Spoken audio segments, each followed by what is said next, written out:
Welcome back to the deep dive. Today, we're doing something a little different.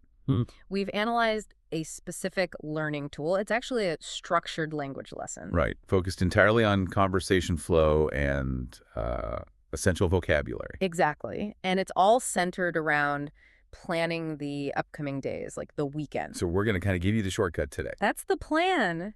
We took a deep dive into the source. It's called Daily English Conversation Weekend Plans. And it really is designed, almost like an efficiency report for communication. Yeah, it tries to get a learner from zero to basically conversation ready on talking about future plans and fast. Super quick. So our mission for you listening is to sort of skip past the repetition, the practice drills that are built into that lesson structure. Right. We're pulling out the meta lesson, you could say. Yeah, we want to extract those crucial bits of structure and vocabulary. So you get the whole conversational framework without, having to wade through all the extra stuff. Right. No information overload, just the core elements. It's, I think, a really strategic way to look at it. By isolating the structure and maybe the three most critical words the lesson hits on, you basically grasp exactly what tools you need to talk about future intentions, future plans. And hopefully that minimizes the cognitive load, makes it easier to become fluent. Exactly. Less to juggle in your head. Okay, so let's jump in. Let's look at the core conversational blueprint that this source lays out first. Okay. Because every good conversation about the future, it needs a starting point, right? A simple, critical phrase to get things going. Absolutely. Like a trigger. Yeah. What did this source identify as that foundational trigger? Well, it's pretty straightforward, but yeah, absolutely critical for signaling you're talking about the future. Okay. The phrase is simply, what are your plans for the weekend? Right. What are your plans for the weekend? Simple enough. Yeah. But it immediately points the conversation towards actions, events, things that haven't happened yet. It's the question mark that opens the door. Exactly. Opens the door to discussing the future. And the source does something quite clever, I thought, right after introducing that question.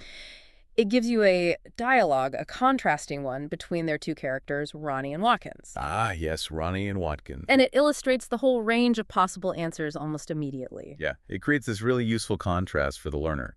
You have Watkins, who, in the example, has a very clear, outward-looking social plan. Right. What was it? Visiting parents? Yeah, going to visit parents and having dinner scheduled for Saturday night. It involves, going somewhere, interacting with people. Okay, so that's one type of plan.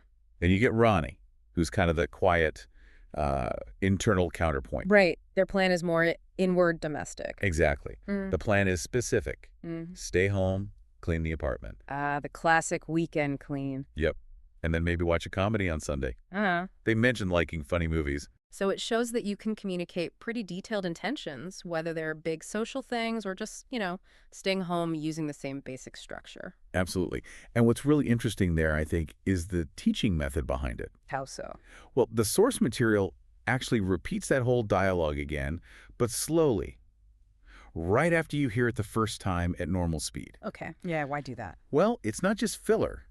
It's an active technique. It's designed to really lock in the precise way those sentences sound, the rhythm, the phrasing. While it's fresh in your mind. Exactly.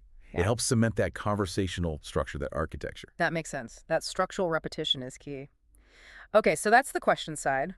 Now we need to focus on the answer formula, the definitive way to respond. Right. Asking is only half of it. You need a way to state your own intention clearly, with authority almost. So what's the key grammar nugget the source gives us for that? It's what you might call the powerhouse phrase for talking about plans you've already made. Okay. I'm going to. I'm going to. That's presented as the core, almost non-negotiable way to express a future plan within this particular lesson's framework. Okay. It's like the verbal cue that says, okay, this is my settled intention. And choosing that specific phrase, I'm going to.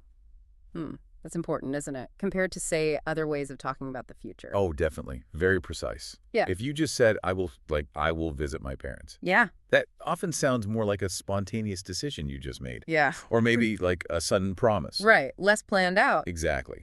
But I'm going to strongly suggest you've already thought about it, considered it, maybe even scheduled it, at least loosely. So the source uses that structure because it signals that commitment, that premeditation, which is really the definition of a plan.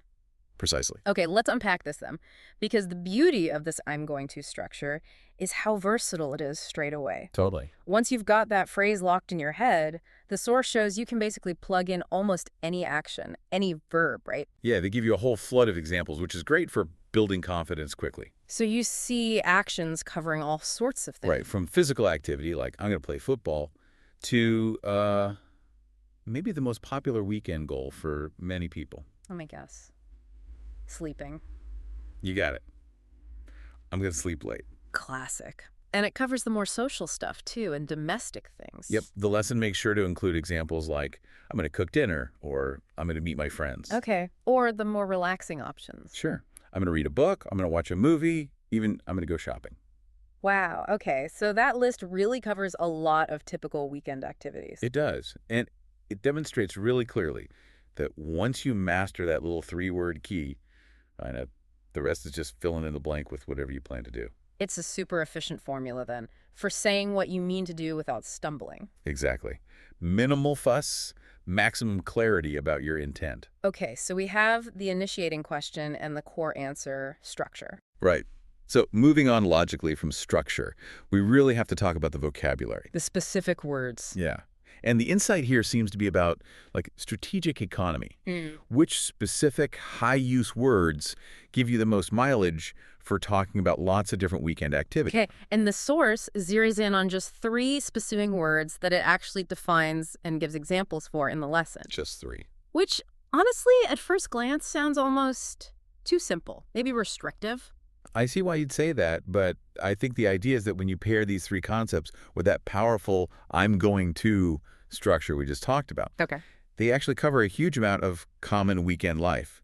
They seem to have chosen words based on, like, maximum frequency and usefulness. That efficiency again. Right, getting the most bang for your buck vocabulary-wise. So what's the first one they highlight? The first one is plans, which Okay. sounds obvious, right? We're talking about plans. Yeah. But the source defines plans very simply as what you want to do. Ah, okay. So it connects the noun directly back to intention, makes it practical. Exactly. It grounds the whole conversation. And the examples they use are simple, like, my plan is to go hiking, or asking, what's your plan for Sunday? Got it. Simple and direct. What's the second key word? The second one is visit, defined as to go and see someone or someplace. Okay, that definitely covers a lot. Oh, yeah. Instantly covers a massive range of social stuff, family connections, maybe short trips, things people commonly do on weekends. Makes sense. What were the examples? Things like, I'm going to visit my grandparents, or suggesting let's visit the park. Broad utility. Okay. And the third word, this takes us back to Ronnie's plan, I bet. It does. The third one is clean, defined simply as to make something tidy. Simple, concrete, very relevant if you're having a weekend at home like Ronnie was planning. Absolutely. Yeah. The example is super concise. I clean my room every weekend. Just shows a typical use. Okay, so if we connect this back for the listener, for you, Yeah. It's like a really efficient toolkit they're giving you. That's a great way to put it. By focusing on intention, which is plans, seeing people or places, which is visit, and then maintaining your space, clean. The source gives you this framework that lets you communicate a lot with just a few core words plus that I'm going to structure. Maximum impact, minimal memorization. Exactly. Very efficient.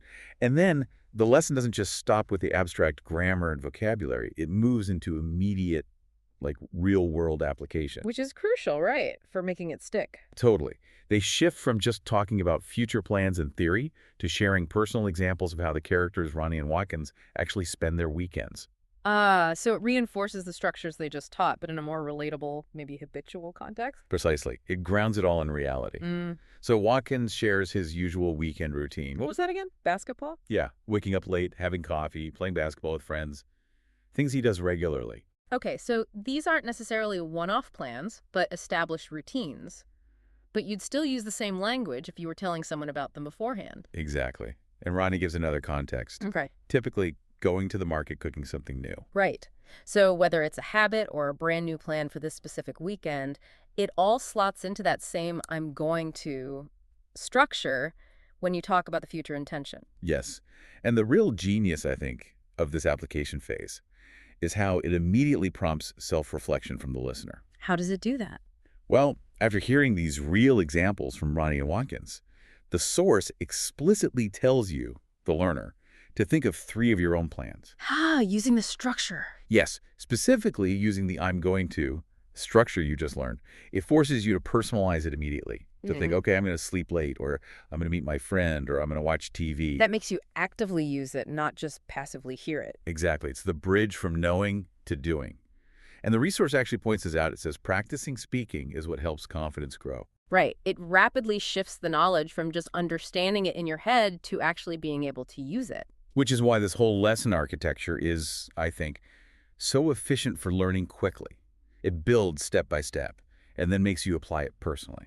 Okay, so let's wrap this up. What does this all mean for you, the listener? Well, it means we've sort of successfully reverse engineered the essential conversational blueprint for talking about future intentions, all from this one structured lesson. Right. You've got the foundational question. What are your plans for the weekend? That's your starting point. Check. Then you have the core answer formula, I'm going to, Mm-hmm. plus whatever action you choose. That signals your clear, thought-out intention. Got it.